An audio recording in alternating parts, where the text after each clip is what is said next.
Blinding lights, lost in your eyes, feeling the pressure. You and I, spending the night, chasing forever. For you, oh no, I'd be your one and only. Don't let me go, don't leave me lonely. Say you'll stay through the pain, say you won't go running. Let me in through your veins, get off of my loving.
Master. Back with me today. If you remember from last season, we got Colonel. It is good to have you back. Thank you for Xana for filling in with me last week, but it's great to have this little dynamic duo back. We've casted a few things now, Colonel. We've done SDC, we've done FillyB Grand Prix. It's great to be back where it all started here with you.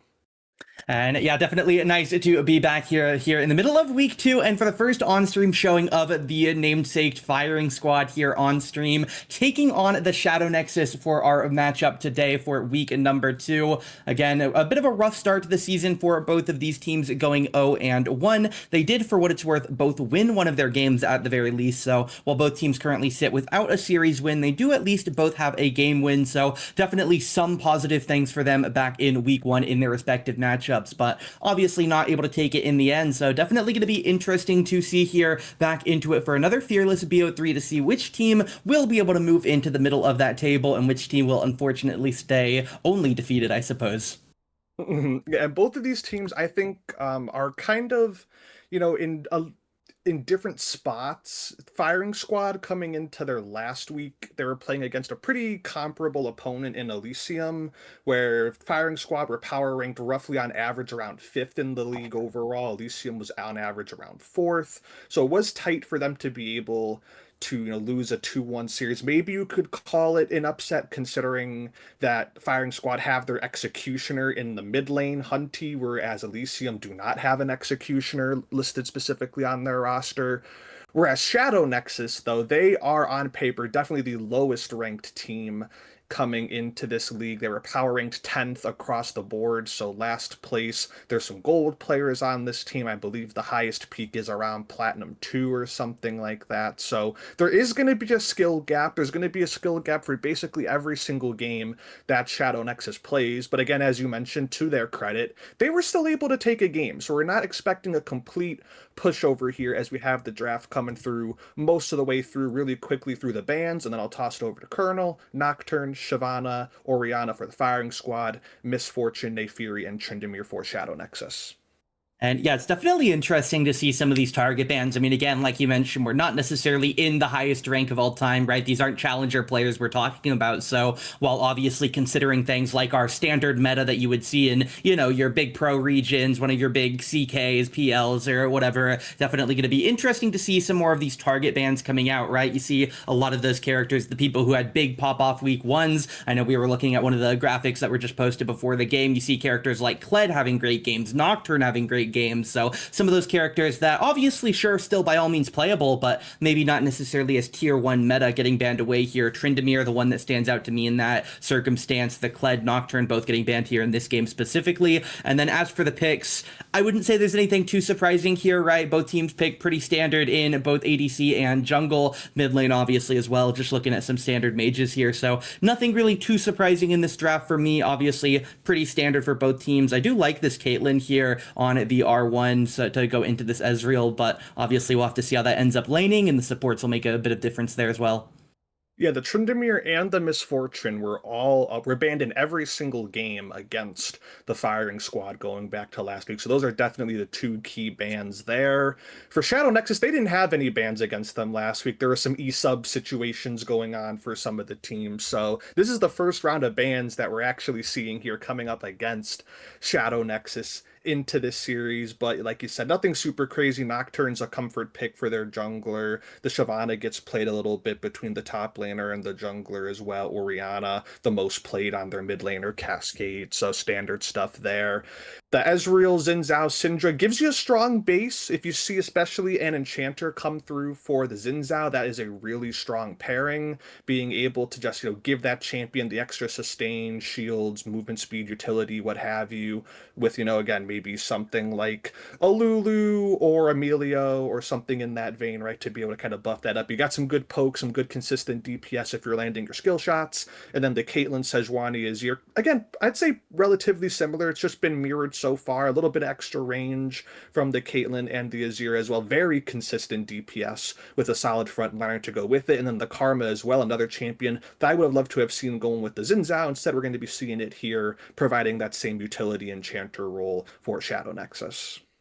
And yeah, I do like this drafting so far by Shadow Nexus. Like you mentioned, I think that Karma could have been a great addition to the Firing Squad's roster here with that Xin Zhao, the Ezreal, obviously a nice user of that one in lane as well. So it is going to be the Bard picked up here to try and help bridge the gap there in lane. I do think this Caitlyn Karma, on paper, at least ignoring the players, definitely going to be a little bit favored in this matchup. Not anything too crazy, like 20 kills expected or anything, but definitely a bit of an advantage there. So we'll see if maybe the player skill bridges the gap a little bit there. So obviously, again, going to be something that you have to keep in mind, right? Shadow Nexus, the current rostered players in bot lane, Dark Defender and Nightblade, Gold 3 and Plat 3 respectively, whereas for the side of the Firing Squad, they have the side of Zeth and Spuds, both in Diamond. So again, there definitely could be a little bit of interesting irrelevancies, I suppose, in terms of some of these decisions. Obviously, that having a better draft is always nice, but I mean, again, like you mentioned, right, the Firing Squad have 4 players in Diamond. They have an Emerald, their sub is Diamond, and you look at Shadow Nexus and they have Silver, Gold, Gold, Plat, Plat currently listed on the roster. So obviously, by all means, wishing the best of luck to them once we get in game here. I think that they've drafted well overall. I think this Olaf is interesting to come in for the 10th pick as well. Not necessarily super good to me, not necessarily super bad either.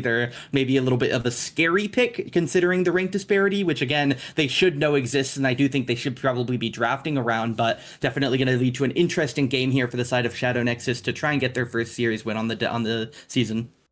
Yeah, and Kuno is a Olaf player with the comfort pick there. It's his second most played, so not surprising to come through in the last pick. Just gives you something stable into the Renekton to try and just duke it out with. You know, they'll be seeing a lot of blows traded up there probably in the top lane.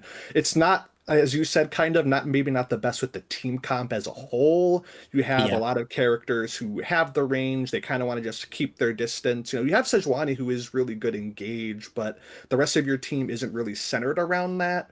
Whereas when you're looking at the Firing Squad side, pretty similar stuff. You have a little bit more with the Xin Zhao and the Renekton, you know, to kind of play around the side lanes a little bit more. Seeing a Bard is always going to be an interesting experience, but you have a little bit of a better player, as we've been talking about, you know, piloting a Bard. So hopefully we're not going to see too many troll plays or anything like that. But if we do, we'll have a lot of fun with it. Bard's just one of those characters. That stuff kind of naturally happens. So we'll see how it goes. I think both sides have basically, you know, again, kind of similar mirrored comps. They have good scaling on their mid lane and their AD carry. Your jungler is giving you that kind of initial engage. You have an enchanter support, and then your top laners are just going to be getting really low and regenning a bunch of health, trading with each other in the side lane. So it should be interesting to see how this plays out. If you're looking at it on paper, something similar like this, maybe it's just going to be a skill gap, but we'll have to wait and see.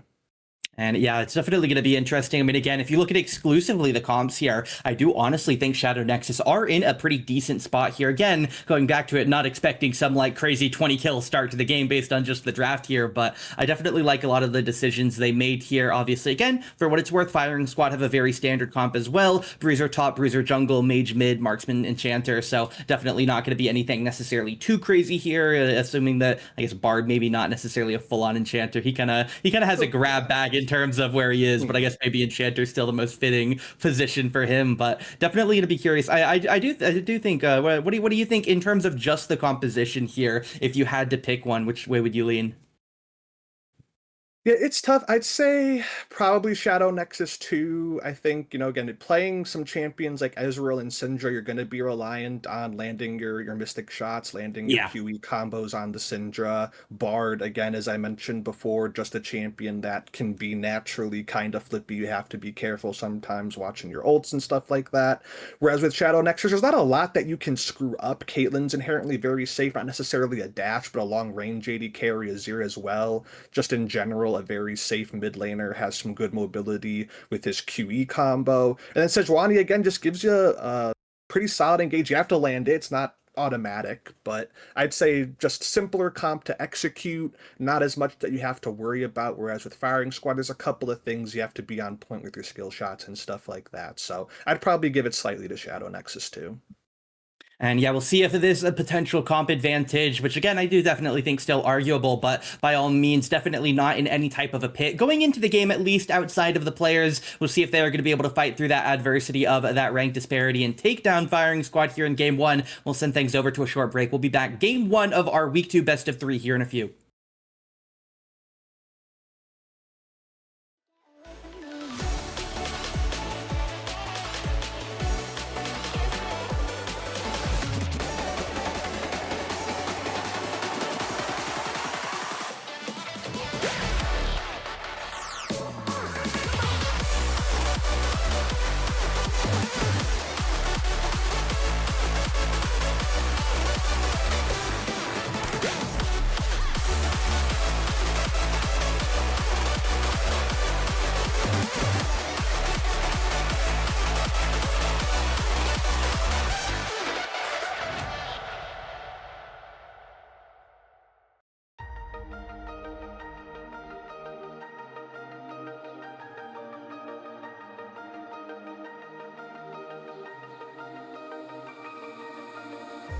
Blinding lights, lost in your eyes, feeling the pressure. You and I, spending the night, chasing forever. For you, oh no, I'd be your one and only. Don't let me go, don't leave me lonely. Say you'll stay through the pain, say you won't go running. Let me in through your veins, get off on my loving.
Holding on to words that you said back in the beginning.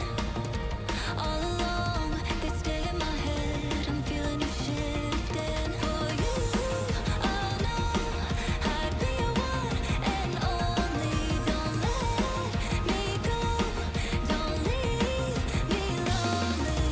Say you'll stay through the pain, say you won't go running. Let me in through your veins, get off on my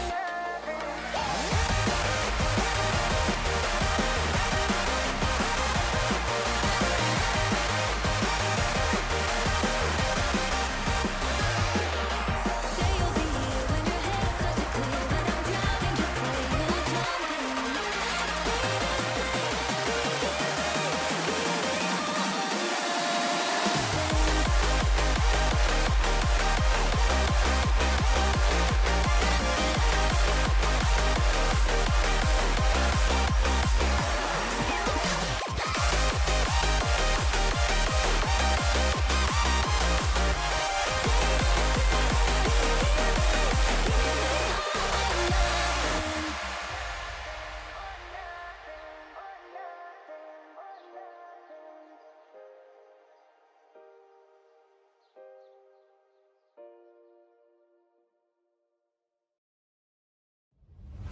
I'm here only because your stare won't ever let me go. I'm here only cause I'm aware with you is better than all alone. Oh, oh, oh, say what you're dying to say. No, no, no, no. Oh, oh, tonight we're stars but we'll fade away. Go on and light me up. Oh, go on and light me up while we're golden. Come on and light me up. Oh, come on and light me up before we come down. Stars will always come down. So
Welcome back, everybody, to week 2 of the FillyB Grand Prix. We are live with you here for game 1 of this series between the Firing Squad and Shadow Nexus. FillyB Zone versus, again, a bunch of, mixed ranks, some golds, some plats. Not the worst team that you'll ever come across, but again, for the standard of what we've been seeing around here in the Grand Prix, definitely a lower ranked team. They have been able to take a game in their last series despite losing it overall 2-1. Same thing for the Firing Squad, though. So a couple of teams looking to bounce back here, find their first series win, and some pretty, again, interesting things that we saw in the draft in terms of seeing something like the Olaf come through in the last pick and a Bard as well.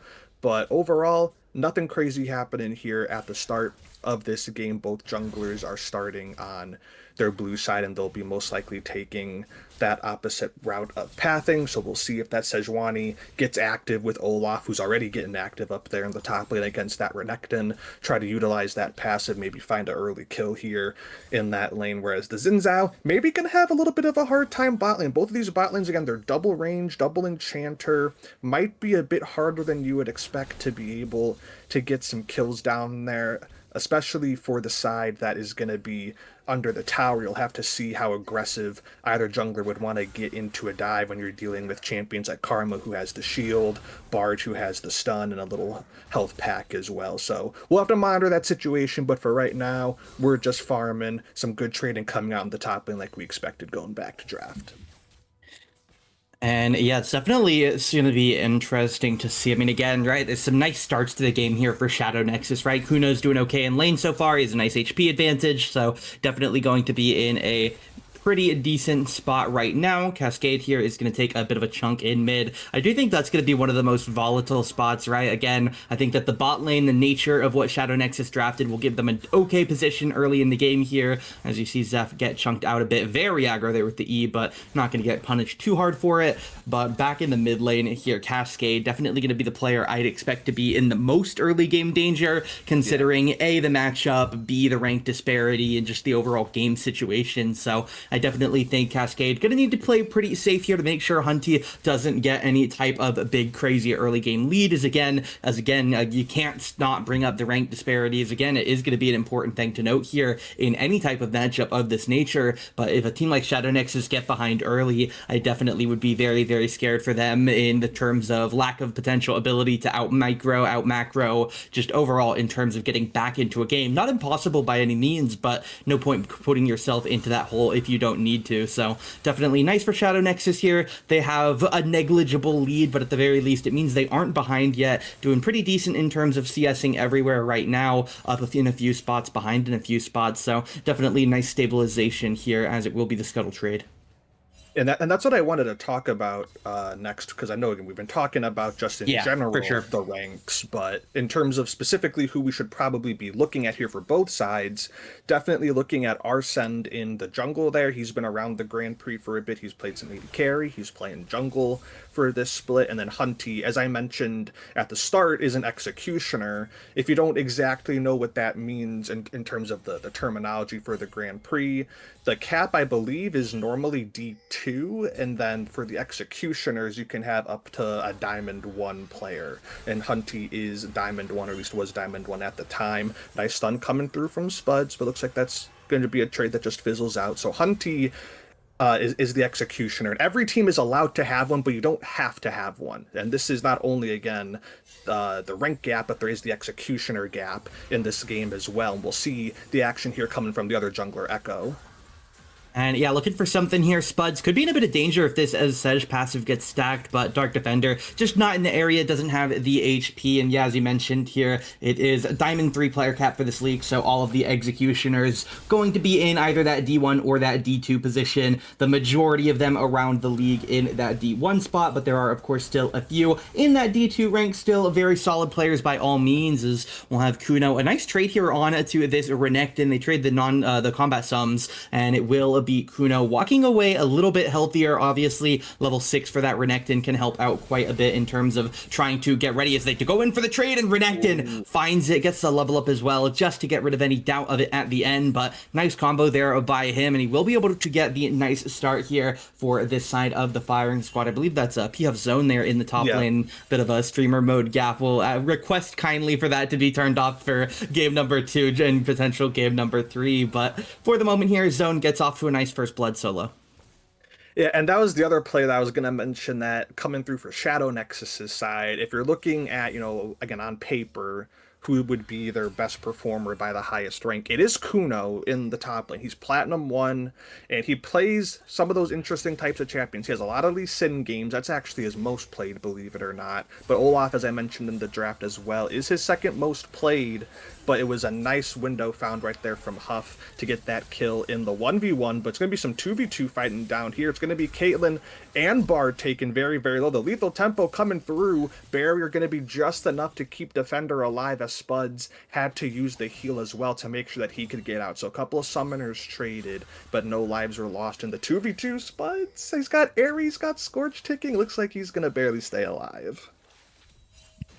And yeah, again, nice to get out here. Obviously a bit dangerous, as it will be the side of the firing squad taking down this dragon. Zeph just going to hop into the pit here, likely looking for recalls here, as indeed they will. A little bit of damage onto the dragon, then goes for that reset. So just going to get a nice, quick, clean back here while the wave is pushed in. Again, taking a peek at the CS, the solo kill for the side of the Zone in the top lane. Puts him ahead by about 20 right now. Xin Zhao going to be up by 12, so about 3 or 4 camps in the jungle. Syndra going to be up about 2 waves, up currently 14 on that Azir. The Ezreal up about a wave at 5 CS, and then for what it's worth, Nightblade is up on the bar to hold 3 CS, which, I mean, again, it's supports. Nobody actually cares about CS gap, but good for the side of Nightblade here, although I guess it just means he's using his stacks on the wave as opposed to poking, as it will see it Renekton here. Goes for another trade on Kuno, burns the wave down, so Olaf going to have to play pretty slow to recover this CS gap again, down by 20 right now. We'll go to about 15 after that wave, as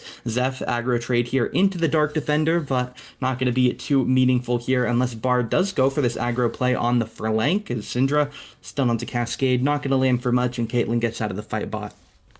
It's still early going, but so far, other than and up until that solo kill in the top lane, which again was a nice window coming out from Zone, Shadow Nexus have been holding up pretty fine. We haven't seen too much coming out from the junglers yet. They're going to have a little ships in the night moment up there on the mini-map at the Raptor camp, as Arsene was able to steal that, as Sejuani is looking up maybe for a gank in the top side. The Sejuani didn't ping that they saw the Xin Zhao, but he was on a ward, so I would 100% assume that they probably saw it before. They just didn't ping it in that moment. Both junglers are currently sitting around that top side. Xin Zhao just jumps onto the Scuttle Crab, and now here's going to be the engage on the top side between the Olaf and the Renekton. The Ragnarok popped, as well as the Sejuani ultimate. The Glacial Prison, not enough, though. It's going to be a trade despite the jungle intervention. And yeah, nicely done here, able to pick up some kills on both sides here. Obviously, the Renekton going to be a nice enjoyer. Sejuani as well going to get one. Everybody that didn't die just going to take the recall, aka going to be Echo going for that reset here. We'll see how much gold this Sej has after that kill, as it's just another belt as back bot lane here. Bard holding on for the side of Zeph, very low on that Ezreal, but is going to be able to get out with some help here again from that Bard. And in the meantime, Arsene holding onto that current jungle gap as he picks up the second objective here on those grubs. Yeah, and Zeph barely had his barrier back up. He used it earlier than Caitlyn did in that previous exchange that we saw a few minutes ago. Caitlyn's barrier wasn't up yet. She obviously didn't need it now. Now it is back up, but Zeph having that barrier used just a few seconds before Caitlyn did before actually came through right there to probably help keep him alive and avoid the second death coming through right there. Spuds is going to land the Tempered Fate. Zeph coming in. Yeah, it's just going to be a quick escape there. Heal comes down, Kate Flash as well, I believe so. Just trying to make sure they can get out here as Hunty goes in for a nice first strike trade there, gets some nice gold on top of it, going back in again. Just trying to keep that pressure up onto Cascade here. That CS as well, definitely slowly starting to pile up into a nice lead for the firing squad, just shy of 2,000 right now. As again, just looking around here, it's going to be about 30 up top lane, another 10 in jungle, another 20 in the mid lane, another wave down bot. So definitely a nice position right now for firing squad. Again, full credit to Shadow Nexus. They haven't completely fallen apart here in the first 10 minutes of this game, but they definitely are just very slowly getting out farmed and out economied, nice really, as another nice find in the mid lane here. Hunty pairs up, I believe, with Spuds there on the pressure, able to get the kill on Cascade with ult as Renekton backs away from Kuno up top. Yeah, very easy scatter the week right there for Hunty. And now, again, we've been seeing it in the top side, and now it's going into mid lane as well. They've been holding their own pretty good throughout these early stages. The CS has fallen slowly away from them, just as the time has ticked away, but now it's the solo kill. Technically, Bard helped them out a little bit. They're not quite a solo kill in the mid lane, but then the solo kill back in the top lane as well. We're starting to see those cracks come through just a little bit here now for Shadow Nexus. The one still stable pillar has been the bot lane. They're doing just fine, but it's going to be more action in the top lane here. Olaf has to flash and gonna miss the second axe though. Now he's got to run away. Out of mana, missed that axe here. It's just a question of if Renekton can kill him. Unfortunately for Kuno, the answer will be no. Could have probably sacrificed himself for it, but decides not to. Renekton could potentially try and chase for a little bit of the zone away from the tower, but he sees Olaf going for the run, so he's just going to go ahead, back up to his tier 2, take the recall, and Renekton definitely going to continue to grow that lead up in the top lane. 2 plates left on the tower, likely going to cut that down to at least 1 if the tower doesn't fall. As Echo gets an ult down here onto Spuds, who does get out through a Bard gate, just under half HP there, as we will see the Renekton leave the tower at its current HP, and backing away is now Syndra.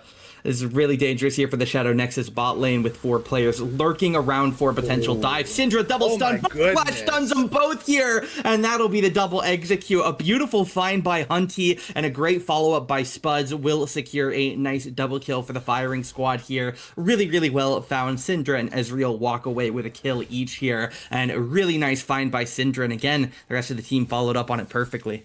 Yeah, that was masterful. Absolutely beautifully done by Hunty to get that first scatter of the week, and then no hesitation from Spuds coming out to follow it up with the cosmic binding of his own. Another good scatter of the week coming through from Hunty there in the mid lane to get some extra chip damage as well. We're really starting to see that executioner factor coming through from the mid lane. They get the kill initially in the lane, then they make a nice team roam down to the bot lane. It was basically, a 4v4 in terms of the numbers, but that little bit of extra quality coming through from Hunty and then from Spuds right after really makes the difference. And now all of a sudden it feels like before we're like, okay, yeah, Shadow Nexus, they're feeling fine, you died top once, that's okay, not too bad. Now from the last 3 minutes, they're down 5,000 gold already, and now they're going to be feeling a lot worse than they were before, and that's going to be another death coming through onto Cascade, thanks to the Bard and the Syndra. But now we got Renekton caught out top lane here. He's going to have to pop the Dominus, slices and dices over the wall. He'll be able to get away. Flash coming out from Karma. And yeah, Echo should be able to get out here as well. While obviously having to spend some resources here for this side of Shadow Nexus in terms of getting out, as we'll see the Karma here just going to get executed on. Crescent Guard comes out, Arsene able to flash away here as the Olaf going in, but unfortunately this Olaf is not on anything here. Triple kill for the Xin as they get the 4-man tower dive, and again, a bit unfortunate here for the side of Shadow Nexus. Some of those very, very likely cracks, I suppose we'll say, starting to finally take hold here. Zeph gets it with a flash here on Caitlyn, and now we're up to a 9.2k gold lead. Again, I mentioned it was just 4 minutes ago, I think, when they hit the 10-minute mark. It was maybe a 1.5k gold lead. I thought they were doing decent, and to be fair, they were doing decent. Not great, not perfect, but they were doing solid considering the situation they're in. But it's become a much different game in just the past 4 minutes. Yeah, they really tried to find something with getting that kill onto Huff Zone there, but as soon as he's able to slice over that wall, Hunty was already moving his way up the river.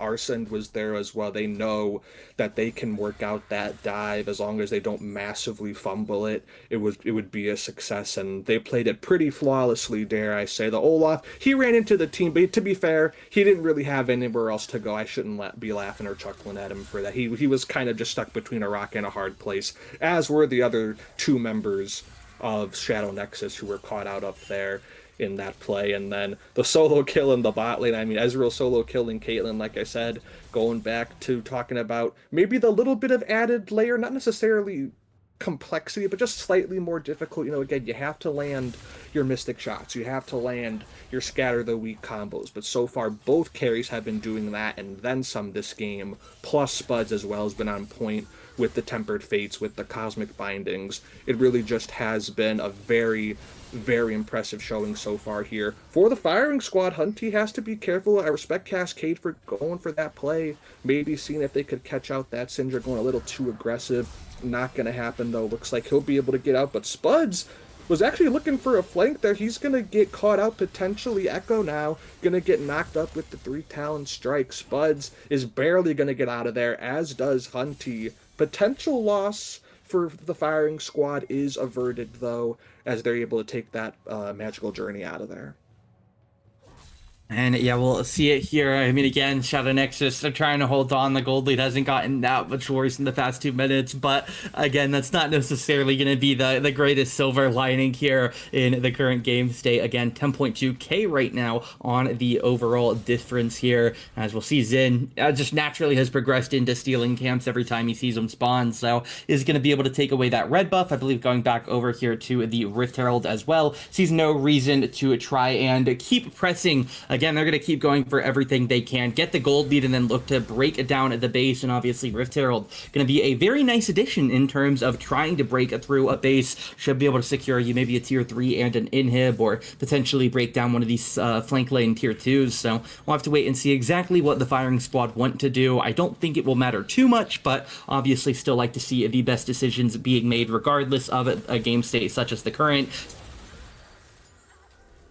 Syndra, another stun here. Old Snipe Blade will go down here. Clean one shot, ends up getting the solo kill despite the localness of the bot lane. And again, a little bit rough here. You see the items here for some of the players. Second items getting finished up for some of these players on the firing squad now, or I suppose it's just the Medjais, but getting very close to it. Whereas for the side of Shadow Nexus, every single player has their first item, their starter item, and or their boots. So definitely a bit rough right now. Olaf with item and starter, Sedge with item and boots. Azir fortunate enough to have all of the above, but the Caitlyn as well just at item and starter. So just a bit rough here. Is actually, I suppose they do have the boots, because I keep forgetting ADCs have that extra item slot, and it doesn't actually show the boots in the inventory since they have the item slot. It just auto goes over there. I always forget the ADCs. They do have boots. It's just not showing us that they have boots. As we'll see the dragon get picked up here again by the side of the firing squad. And I mean, again, at this point, right, there's not really going to be any big changes until the Nexus is taken down, unless something crazy happens, as Bard will ult up the stunned Karma, who's able to get away with the flash. Mentioned that in draft, potentially being a bit risky with some of the Bard ults going poorly. I think that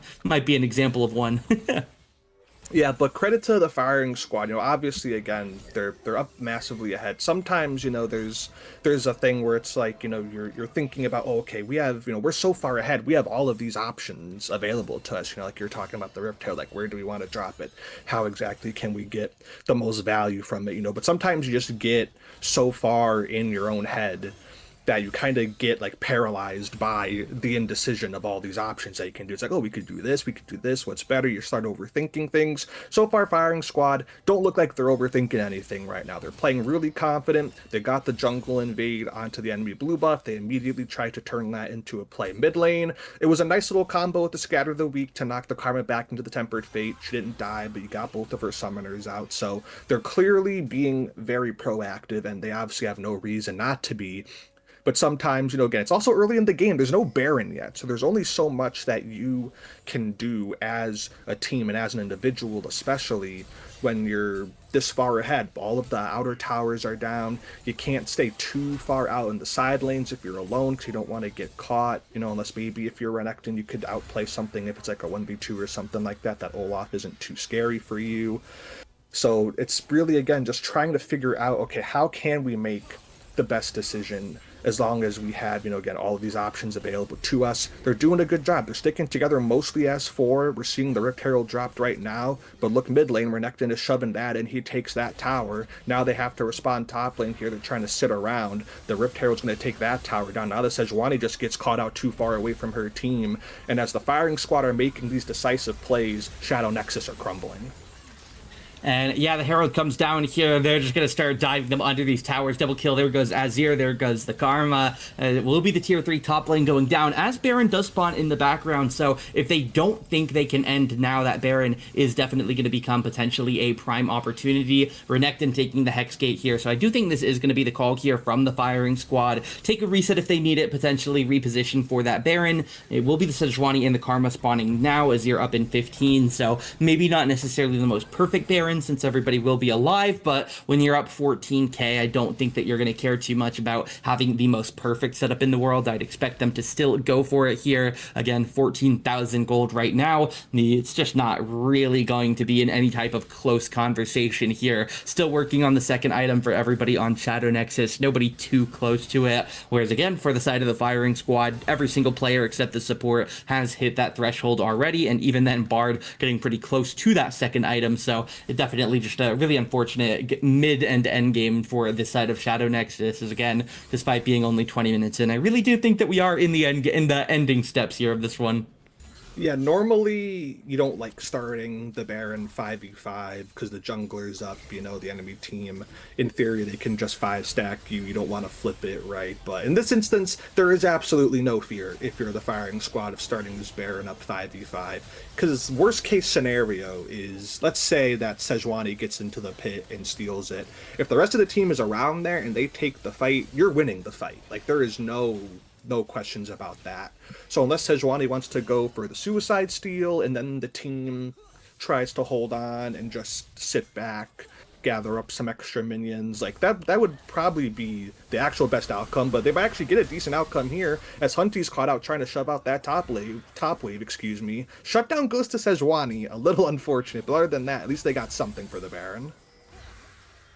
And yeah, again, here they get a tiny consolation. You see Azir try to push down for that tower as well. As we'll see if they can get something going, maybe try and get that objective downing. But they call the Azir needs to come back now, or they're in a potential dire strait of just losing all of your inhibs, your entire base. As it will be the mid inhib taken down. The dragon spawning up in about a minute here. That's soul for the firing squad if they get it. So I think they're definitely going to maybe look at just trying to clear out the bot lane, take that tier 2, get possession of that right blue that topside blue buff jungle, and then they'll just go very slow, play it very safe, get the dragon, then go for the end here. 30 seconds out from it. I don't think that would be too surprising here. Again, just slowly work toward your triple inhib, get soul, Syndra teleporting to help get that wave shoved in. Kuno has to get some support to help clear out the wave here. Karma trying to make sure he can take it out efficiently. Echo trying to clear up. Arsene clearing the other half of the jungle here to keep this pressure up. As again, look at those two waves here, mid lane and top lane starting to crash in those super minions here, so definitely a bit dangerous if Shadow Nexus commit to the dragon. Their base could just get torn open behind them, as we'll see the bot tier 2 are going to get taken down here, or at least going to get targeted. I'd be surprised if it doesn't fall here in the next moment, as we'll be committed to here. Dragon does come alive as well, so wouldn't be surprised for the firing squad if they do decide to go back for it, but they still have Baron, so could commit right now for the tier 3 and the inhib, and then potentially peel away if they don't get a big fight win. But a lot of ways that they can handle this end game here. We'll just see which one they pick, as Sejuani maybe gets picked off here, able to get away with a bit of HP. Tier 3 tower is going to get torn down. Yeah, there's no rush right now if you're the firing squad to leave the enemy base right now. You still have Baron up for a whole minute. It already feels like they've had it for about 5 minutes already as they get all 3 inhibitors down. This should just be the final push here, Colonel.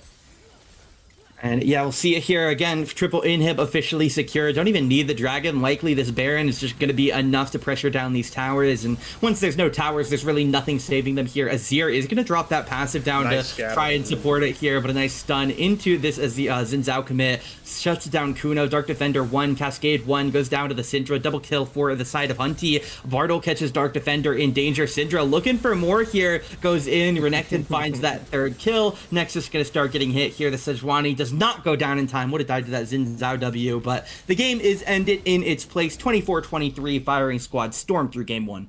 Yep, flashing into the fountain just to make sure they could get that final kill. They're so close to picking up the Sejuani as well. But this was about as big of a stomp as you'll see probably in most of these types of games, especially here in the FillyB Grand Prix. We can round up that 17.8k to an 18,000 gold differential here as the Nexus explodes in favor of the Firing Squad. They still had their Baron buff. They took Baron like probably at 22-ish minutes. I didn't look exactly. They didn't even run out of Baron. So that shows you not only how far ahead they were at the start of it, but also how effective they were with it to be able to end the game in that such a period of time. But they still had the buff when the Nexus exploded. So there's not too much to say about this game. There was some decent moments from Shadow Nexus again in the early stages. They held their own decently well. Sejuani was able to pick up a couple of kills with Olaf in, a couple of those skirmishes, finding that pick at the very end. But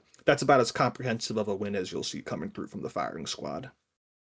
And yeah, again, they did win game 1 last week as well, up against the side of Elysium Chaser. So definitely hoping that they don't get any PTSD and get reverse swept here again. But obviously, we'll have to wait and see here. We're going to send things back over to a break here, and we'll be back here in just a little bit with game 2 draft soon.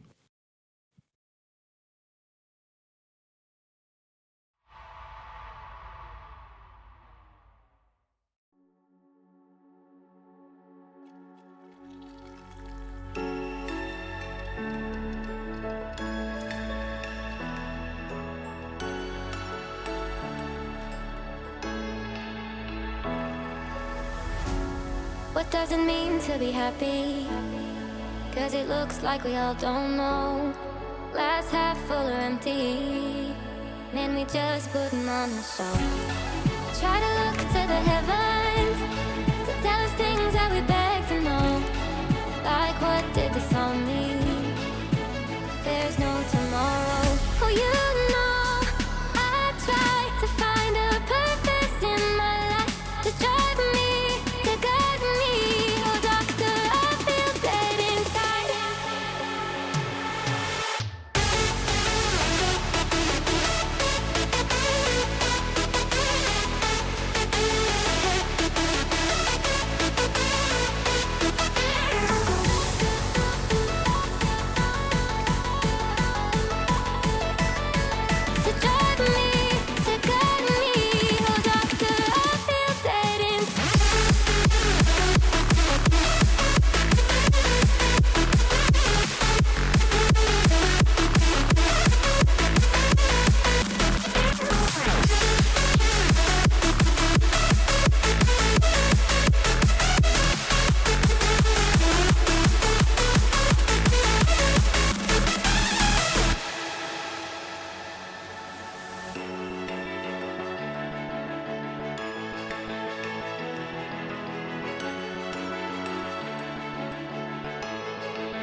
Oh, broken dreamer, ease your mind. For all the scars, let's leave them behind. We like the world.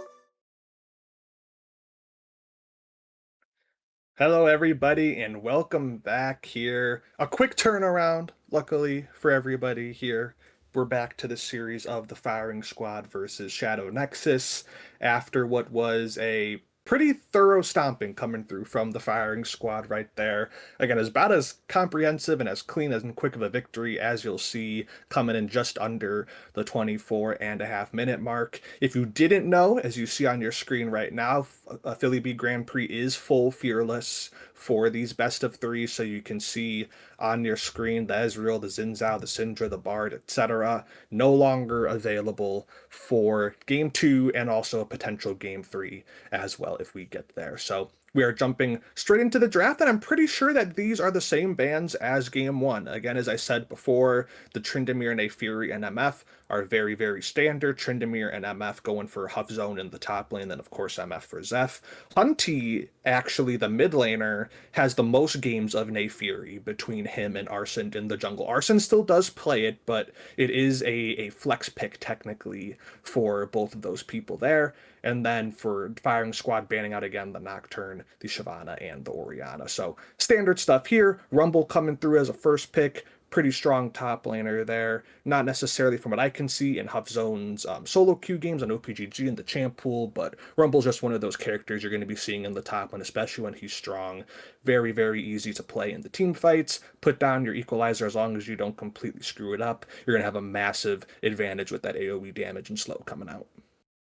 And yeah, we do get into a draft here again through the bans just to get back into them. Very similar: Nocturne, Shyvana, Orianna, Misfortune, Naafiri, and Tryndamere going to get taken off the table. Firing Squad going to open up with the Rumble. Definitely always been a big fan of Rumble. Definitely interesting to see. When he is played at his best, I think Rumble's one of the most entertaining characters to watch personally. Shadow Nexus respond to Aatrox Yanara here. Definitely going to be interesting. They pick a top matchup they like and then go into a decently strong bot lane pick that they prefer. And Firing Squad are playing characters that they want to play, man. They go Draven, Blitzcrank, Psycho Locks. What do you think about this, Steven? I'm down. I like I'm it. down. Yeah, I like it. I mean, you know you're better, right? So there's no real reason for you to feel scared in picking, some of those champions that, hey, if we could snowball the game, we get even one kill, of course, even on a Draven with the passive stacked up. That can be enough to just take over and win. Zeph has plenty of games on Draven. They're second most played in solo queue as well. So not only is it just, obviously a cocky, kind of arrogant pick, but it's a comfort pick as well. So they've played their fair share of Draven.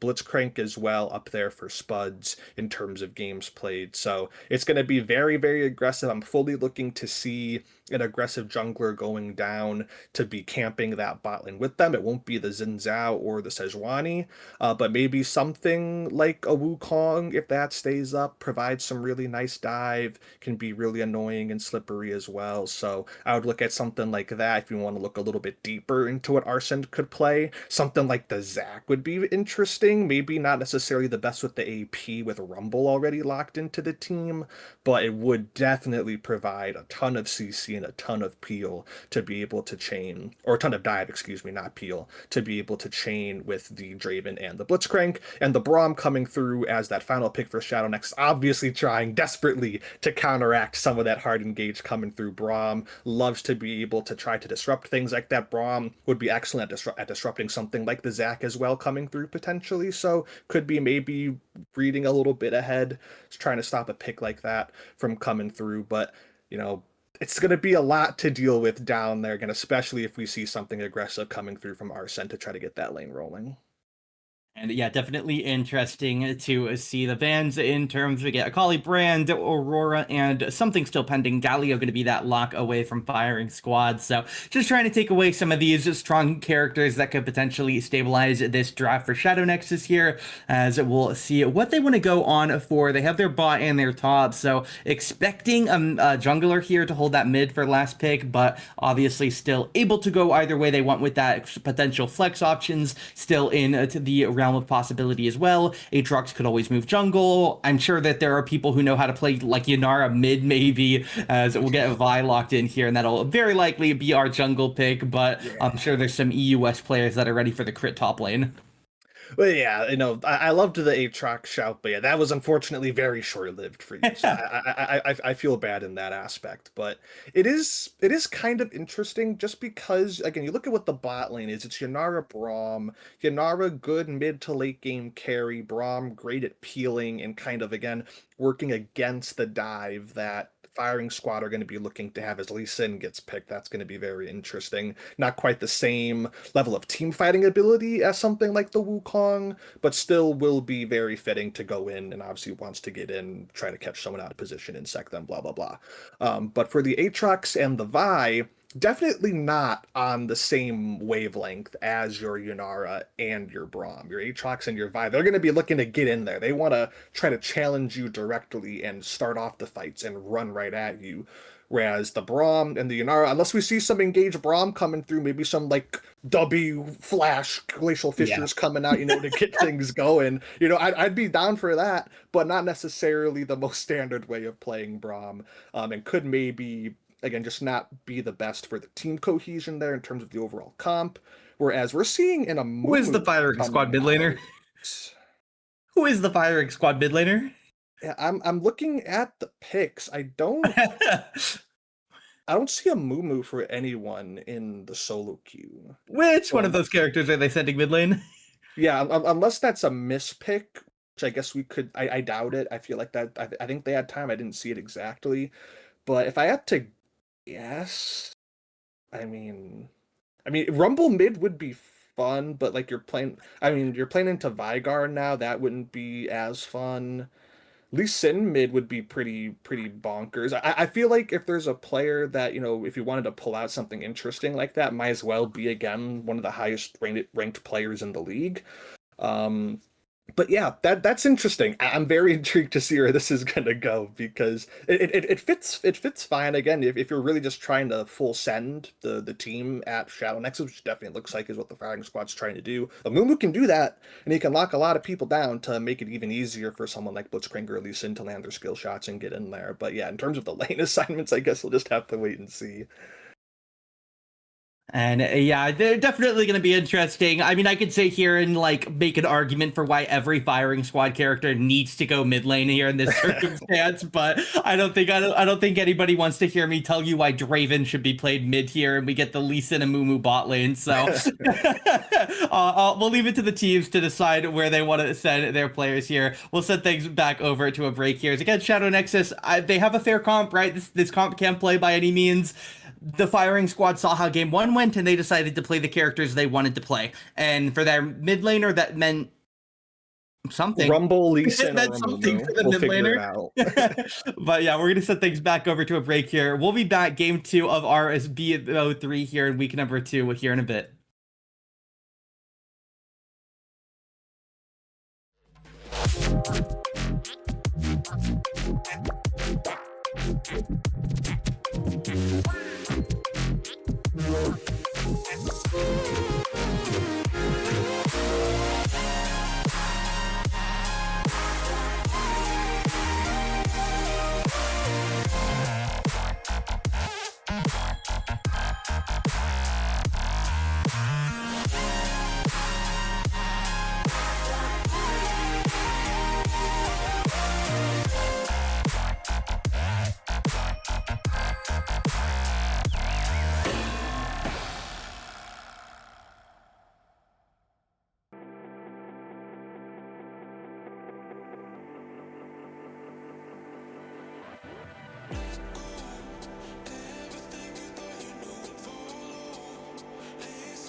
breathing. Feels like I'm lucid dreaming. I'm not usually the type to rush into the night. This time I can't be speeding. I'm taking it slow, but I just want more. I'm taking it slow, just go with the flow. I'm taking it slow, but I just want more. I'm taking it slow, just go with the flow. I'm taking it slow, my knees on the I'm begging for more. It's you I want. You took me to see Versailles in the middle of July. I'll fall into the deep end, giving into my feelings. Afraid to go on this ride. I'm scared to crash inside. This time I might be speeding. I'm taking it slow, but I just want more. I'm taking it slow, just go with the flow. I'm taking it slow, but I just want more. I'm taking it slow, just go with the flow. I'm taking it slow, my knees on the I'm begging for more. It's you I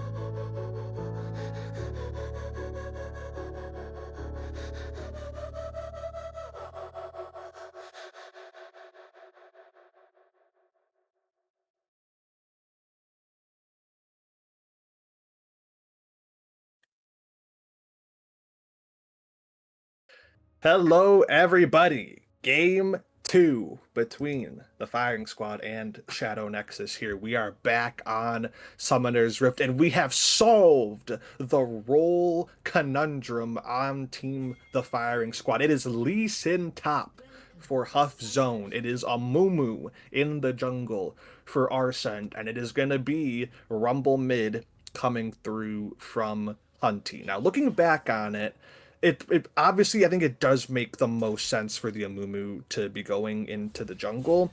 Obviously, at this point when we're seeing those three champions, like, it still could have been a Amumu mid. That would probably be the only other option. I doubt it would have been a Amumu top unless you're doing something like tank Amumu top, which would have been way, way, way, way out of left field. But I think for the most part, it makes sense what they decided to go here with. Lee Sin top lane is much more common than Lee Sin mid. We've seen Lee Sin top in pro before. And Rumble mid, again, not the most common thing, but I do remember back in the day there was a guy who one-tricked Rumble mid GG. And whenever I see Rumble mid, I always think of him. So we're back here now with these champions locked in. The game has started, both junglers starting on their bot side clear, so we'll see how spicy things get up towards top lane and that top side crab, or if any jungler deviates to maybe find a cheese gank somewhere else before they head top side. And yeah, definitely would not surprise me if somebody was looking for some early action here in these earliest parts of our game. Kuno here taking a little bit of damage here. He's going to get poked out again by that E. Hunty going very aggro on Cascade. Does end up taking a tower shot here. Another trade in the top lane as well as, again, very aggressive here in our mid lane. Hunty a little bit more poke with that flame spitter here. Trying to keep this pressure up here again. Wanting to make sure they can absolutely min-max everything. As Zeph chunking out some damage here. As we'll see it for the moment here. It'll be another trade. Kuno hits that Q1 on to the Lee Sin here, as we'll see a little bit more damage coming out here as we'll hold on here. Takes down the wave, hits the Q onto Kuno. Don't expect him to take that Q2 into the tower there, but could definitely do it if he wants to. So he'll just go break those crystals on the tower and back away here. As again, could potentially look for an early recall here to try and get a small item advantage, but doesn't look to be too big on the to-do list right now for the Lee Sin. And I do want to make a correction here. Thanks on behalf of some great investigative journalism by my co-caster, Okay. Colonel. Oh, wait, we got a hook here, Colonel. Go ahead, cast. Oh my God, the Blitzcrank! Oh, he's whoa, Zeph. Okay, I didn't expect the re-entry from Zeph here. Goes under tower, does go down first. So first blood to the Yunara here. Now Echo flash Q's on Vi here. Lee Sin trying to find his way out. Q flash from Kudo will secure the kill. I think Echo called out for him to take that kill based on how long he just kind of walked next to him. So we'll get some crazy just mass murder here in Shadow Nexus. Gonna be back up gold. They started the last game with that small 100, 200 gold lead, and now up 500 now. And that's just how it works, isn't it? You want to start making a point, and then they start fighting, and the fighting Oh, there goes continues Cascade. in He's the dead. mid lane, and Hunty just walks at him and drops the ignite, and Vigard goes down for Shadow Nexus now. So we're back, evened up on the kill score here. Yeah, that guy's dead. Yeah, he was dead. Cascade had no clue that he was dead there, but Hunty is like, okay, like, you know, you can drop your stun, but I'm already in it, and you're like 300 HP, so I just dropped my ignite, and you're dead. But hopefully we don't get interrupted here now. Investigative journalism by my co-caster. It is actually not Huff Zone in the top lane. We ended up looking here in the Discord call, and it is their substitute top laner, Mach Ryu. So again, as he mentioned in the first game, it's streamer mode, so we can't see the IGN, unfortunately, for that. But we do know now for sure it is Mach Ryu, and that makes sense as he finds a solo kill in the top lane here. Very, very clean. Perfectly timed up, because I was going to say he's got 15 games on Lee Sin. So that at least makes sense, because Huff Zone didn't have any Lee Sin games, Arsene doesn't have Lee Sin games, and neither does Hunty. Mach Ryu does play Lee Sin, and he is a top lane player. So there we go. Mystery solved. He got a solo kill as well. Perfectly timed. You see how it all comes together on the broadcast here, folks? This is what you can expect here from FillyB Productions, as maybe a 2v2 kill here in the bot lane. Ignite gonna come out, flash away. Nightblade escapes, and that's going to be very, very big for that bot lane, not letting Draven get any more stacks in the early going. And yeah, really nice here as Firing Squad, despite going down 2-1 initially, have picked up a duo here as they are chasing for more now. Draven going to follow the dive here, Blitzcrank tanking, but the Braum shield blocking out quite a lot of eyes here. Zeph is going to go down. Yunara gets the kill. That's a crazy Q onto Arsene. I guarantee you on his screen that looked nowhere close, because even on our end, on the server side, it didn't look all that close. As stun does come out here. Yunara doesn't have the damage, though, no mana as well, so really no play to be made there. They get the pressure down on him, but definitely interesting to see. We'll have Nightblade backing up here for the moment here. Just gonna take the reset. And Hunty is actually going to catch Vi here, going for the Scuttle Crab. The Equalizer is just being face tanked by Echo. They wanted to secure that Scuttle Crab, and they do get it, but at what cost? The cost of your life and the cost of about 300 odd gold going into that Rumble's pockets. Yet again, the Diamond 1 Executioner has come through, but so has Mach Ryu in the top lane, executing Aatrox himself with the Dragon's Rage coming through at that final second. Doesn't need the Ignite. That is 2 kills under the tower for this Lee Sin top. And yeah, I mean, he's making this pick look great here to this Aatrox, right? He's doing a great job here. I mean, he picked up that solo kill under the tower, obviously continuing the value here, up 10 CS, 2-1. So definitely nice so far with a pure AD build at the moment, considering the large amount of swords, maybe a few more than I would expect for a monk to be carrying. Is for the he'll swap a sword out for a hammer here, as we'll have... yeah, it's a very, very sharp monk here in the lane, although he does pick up finally a bit of blunt force there with that hammer, as we'll see him holding on here, gets the quick reset back to lane. Aatrox not able to catch up on too much here, holding on to just a pickaxe himself, as Spud's taking a lot of poke here while Zeph clears out the wave, but again, I doubt it'll be too meaningful, especially if we find a nice hook here for Spuds, but doesn't look like we're looking for it too aggro. Yunara just walks up into it, Braum forced to commit to it. It does get in front of the Draven, or Yunara here to block some of that Draven damage, but unfortunately Braum shield does not last forever. There goes Dark Defender, and Nightblade should be able to walk out at the very least here. He'll take a lot of damage, but a Blitzcrank hook, it's going to be the Flash key instead here. Don't need that hook. It will be traded 1-for-1 on that second half support for support, but Draven gets the kill on Braum and obviously had that previous kill on Yunara, so I think Firing Squad definitely happy with their play there. And the Assault and Battery was committed there in the top lane. We didn't see it due to the bot lane action, but Vi ult is down now. They were not able to convert a cross-map play there onto the Lee Sin as well. And you said exactly what my point was going to be for Dark Defender going down there. They were staying in the lane, like tanking up, trying to trade back with the Draven because they had the Braum shield up. But you're exactly right. That does not last forever. That lasts for like maybe 3-ish seconds. So once that's down, you gotta get out of there, because otherwise that Draven is still just gonna be free hitting you. And that's exactly what happened. It was a nice hook from Spuds. And we're gonna see another nice hook coming out here as well with Arsent in the area. Hunty has the equalizer dropped, and it's actually gonna be beautiful because Echo was trying to come down to collapse onto the play to save his support. But little does he know that the equalizer was ready and waiting for him, perfectly placed in that little corridor with the bush behind the Baron pit, and it is 4-0-0 on the Rumble mid. It is 2 kills on that Lee Sin top. Zeph tried to go for a solo kill right there. It's going to end up being a trade of flashes in the bot lane.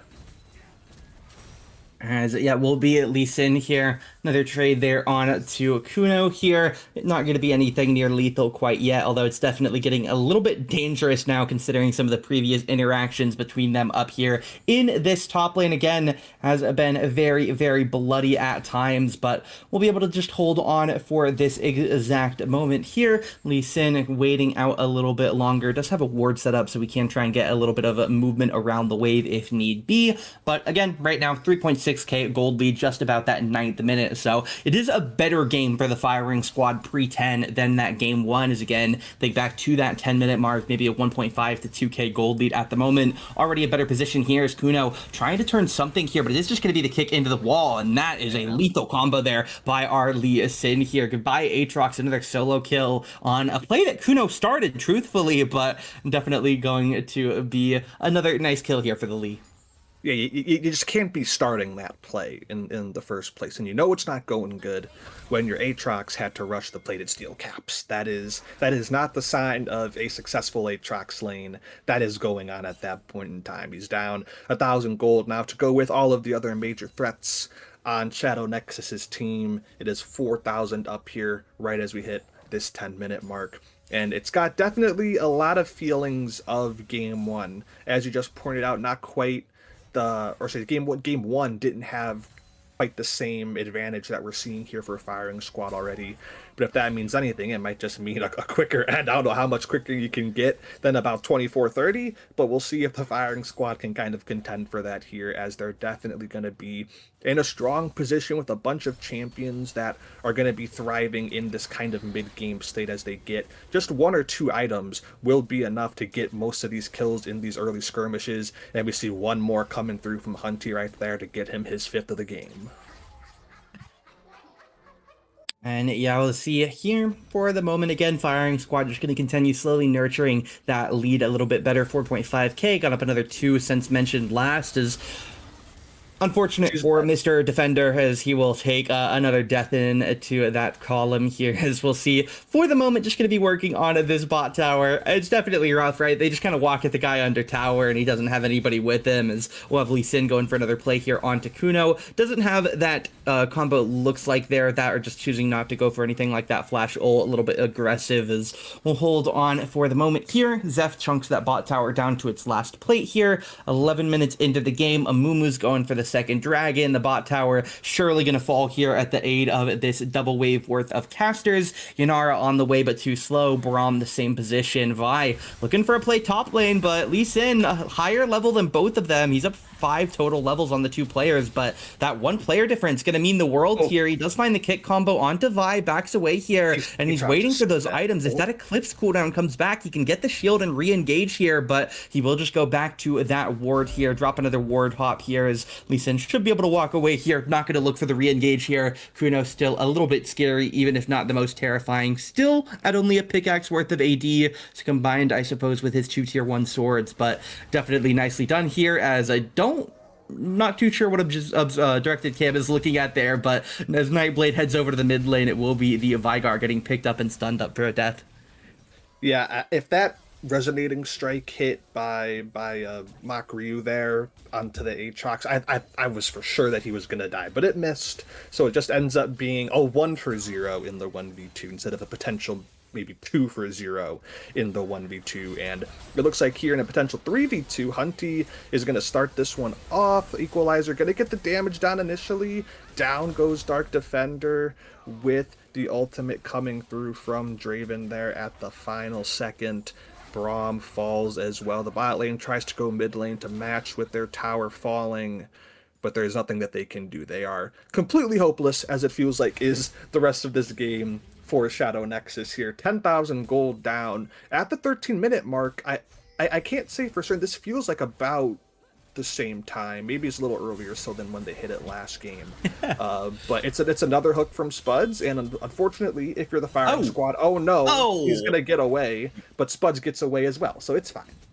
Yeah, it doesn't have that Q there on that Vigar for that Blitzcrank, air quote, Vigar combo is, all Vigar combos are very complicated, you know, you just mash everything is, yeah, I like Vigar, this tankier Vigar build. I don't know that I like it in this game, in this comp, in this position here. I feel like the nuclear build, full Psycho is maybe going to be the preferred build, but I guess against something like a Moo Blitzcrank, you're just too concerned about getting blown up. That, or he's not truthfully considering his build and building the first item he sees on recommended, which regardless, I don't think it's going to matter too much here, but maybe would have liked to see a little bit more min-maxing, unless, again, like I mentioned, this is the build that they want after consideration, and they just are too scared of something like that, a Moo something like that Blitzcrank, because again, there's a lot of explosive damage here, and if he does get caught by it, it could just be instant deaths here for what potentially would have, in that circumstance, been the Shadow Nexus carry, as Echo is going to get 1v1 by the Amumu here. He will get out here with the VIQ at the very least, so not going to be a death for him, but he does trade ult for ult and have to back away, and now Hunty is chasing down Cascade again. I do think he just dies to the Equalizer here. Yeah, by Vigar, 0-4 at the moment here, as Blitzcrank is looking for something, and he finds the kill here. There is no damage item on this Blitzcrank. I guess the Draven ult found the extra tags there. Yeah, the Draven ult's helped out. And now Lee Sin is going in. Draven jumps in as well. That'll be another death for Kuno. Potentially another death for Nightblade if they really want to commit to it, but doesn't look like they care that much for a 1-3 Braum. So they'll just focus on the wave, focus on the tower here as Spuds will take the hook, and they'll get the kill if they can get it for free, of course. But again, don't expect them to risk too much as Hunty works on the bot here too. Yeah, it's a war on two fronts right now, and the firing squad are proving that you can win on both fronts, as Rumble is taking that bot side tower. If he wants to kill Vi, I'm sure he can. Doesn't have the Zanyas yet. He will fall here in for the 1-for-1. Not quite enough on the scrap shield to keep him alive, but he's having a little bit of fun. The shutdown goes the way of Vi. Does it matter at this point? Definitely not. The top tower does stay alive as well. That's probably the only real consolation that you get if your Shadow Nexus. Plates went the way of firing squad, but none of the towers actually fell, as Arsene is able to take the Rift Herald, though, and grab that. So surely now there won't be a lot of towers standing once he decides to plop that down somewhere, and there's really nowhere for Shadow Nexus to go at this point. It's all the firing squad. The Shadow Nexus is jungle. It's not their jungle anymore. It's the firing squad's jungle. They got wards all over here in the top side. It looks like they're going to look for a play on Vigar top lane, but not before we see another engage here from Mach Ryu in the bot lane. Gonna land the Dragon's Rage. He's not probably expecting a 3v1. Maybe he was expecting a 2v1. 3v1 might be a little bit too much to handle. The interrupt comes through from Braum, and he does die, but now Colonel, Dark Defender, caught in the mid lane. Oh, the flash auto doesn't connect. Very possibly kills if it does connect there, and it does not, unfortunately. Going for the axe. No. Doesn't look like he finds it, or, you know, are able to get the dodge there as Blitz. Oh, nice step by Cascade. Not sure necessarily. Oh, I thought the Draven Axe was going to get him on an extreme delay, but it does end up going down to the Rumble here. Mid-tier 2 going to get torn down as well. And yeah, this is just a really great position. Yeah, unfortunately for Shadow Nexus, this is more of what I think probably most people would have been expecting from them. Oh my god, the Proto Belt just absolutely deletes Dark Defender. Hunty is going to be low, doesn't have the Zanyas yet again, still went for the Proto Belt into the Leandries just to get down as much damage as possible against that opposing team. It is going to be the trade kill coming through right there. Echo falls shortly after, though. Can Spuds and Arsene get out of here? It's going to be the 3v2 coming in. Infernal Chain's going to land. Vygar going to commit the ultimate as well to make sure they get the kill. It goes the way of Kuno, so it's important to get the shutdown. At this point in the game, though, Aatrox probably not going to be the most useful person to have that shutdown on, but it's just important to get the kill, get something going here, because most of the plays are going to end up looking like that, even if the kill doesn't come through, and the flash hook is going to make Spuds look a little bit silly right there. It's still firing squad making the plays and burning sums. Yeah, we'll see. Aside for the moment here, the Dragon going to be targeted here. For the moment, we'll see the Lee Sin looking for something. Goes in, combos the Braum.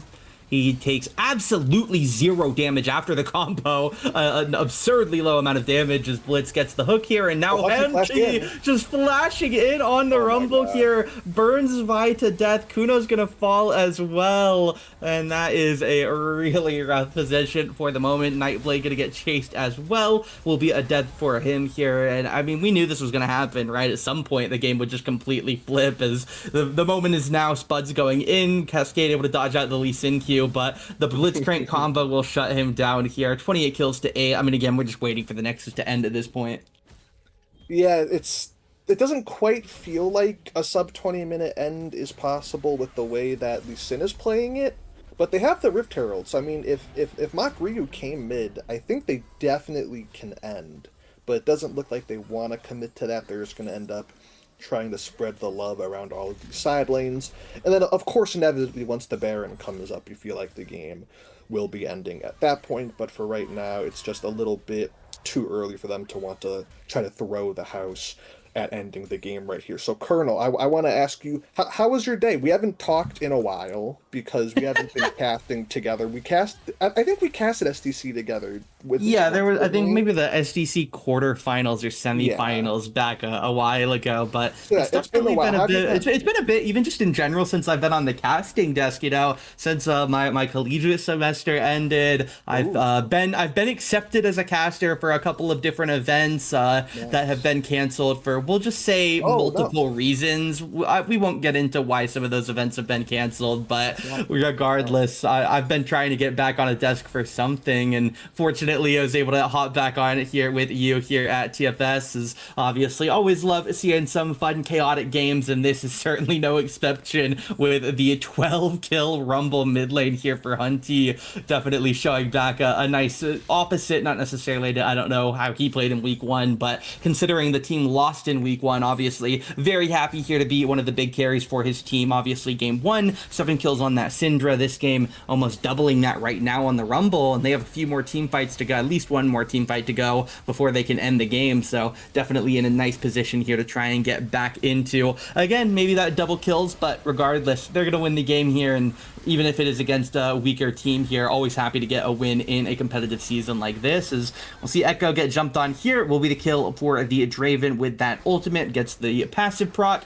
Nightblade trying to get away. Unfortunately, Blitzcrank not interested in that agenda. Equalizer committed to Dark Defender here, takes about 3/4 of his HP just to the Equalizer here, but will be able to get back to his Fountain. Cascade getting chipped here. The Lee Sin Q hits, so he will be dead as well. It's going to be another lethal 31 kills to 8 now. As, again, we are simply waiting for this game to end and that Nexus to blow up here.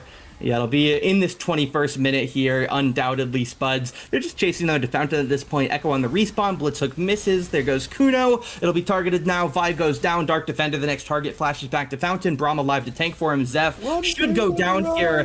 Barrier comes out. Yanara trying to find the kill. Looking curse of the Sad Mummy, keeps him out of it. Double kill for the Rumble here. Does hit that 14. Doubles his game 1 kills, I believe. Looks like they're looking for the hook on this Vygar for one more kill. They get it. He's going to get executed. Then they'll end the game. 2150, 36 kills to 8, 18.1 thousand gold lead with 3 dragons clean, 9 towers to 0. It's not a perfect game with the deaths that they had, but in terms of a competitive setting, you don't get that much better. Yeah, you can just basically copy and paste everything that I said at the end of game one, and you could put it here. I said this is like, that was about as comprehensive as of a win as you'll find. This was more comprehensive somehow. They found a way to do it. Obviously, again, being able to play these more mid-game, early-game spiky champions, when you have a Lee Sin who can take over the game like that from like I think it was like 5-ish minutes in or something like that, and they found a couple of kills really early. You saw a couple of early mistakes coming out from Cascade, not expecting that first death mid lane where Rumble just walked at him through the Vygar baby cage as it was being summoned and just dropped the flame spitter and the ignite, and he died. And Draven again, the bot lane, some really nice hooks coming through from Spuds, being able to make plays to get the ball rolling. But again, something that we were talking about with Dark Defender, once that Braum shield's out, you got to be able to create that distance to get away, because otherwise you're going to die still, because you're a Yanara who's going to be basically melee range into Draven at that point like they were. So there's not too much to say. I could ramble here about everything, but that was just a blowout of a series and more of what you probably would have been expecting from SHNX's side. Again, not necessarily the nicest thing to say, obviously, but coming into this, not even just this series, but the FillyB Grand Prix in general, this was about more what people were thinking you'd see from Shadow Nexus, kind of just falling apart early on and not really being able to make some plays. And yeah, I went ahead and pulled out a calc, which is short for calculator there, and I added up the on-screen damage numbers, and Rumble outdamaged the whole team. He did. The Rumble did more damage than the entirety of Shadow Nexus. So definitely a little bit unfortunate for them there. Obviously a rough 0-2 start to the season here. Maybe the expected continuation of the series, but that will be it for us here. Firing Squad happy with their BO3 win over Shadow Nexus. Thank you everybody for joining us tonight. I've been Colonel, that's been Steven, and this has been week 2 of the FillyB Grand Prix. The namesake Firing Squad take, we'll just say a clean win, right? Don't gotta get into more detail than that. They get a clean win. Game 1's clean, games 2 clean, and they walk away happy. Dismembered, just taken out back, whatever you want to describe it as. Yeah, I definitely think that all of those and more probably are a more accurate descriptor of what happened. But again, thank you all for joining us this week for week number 2. We'll see you again 7 days time for week number 3 of the FillyB Grand Prix. Thank you all for joining. See you then.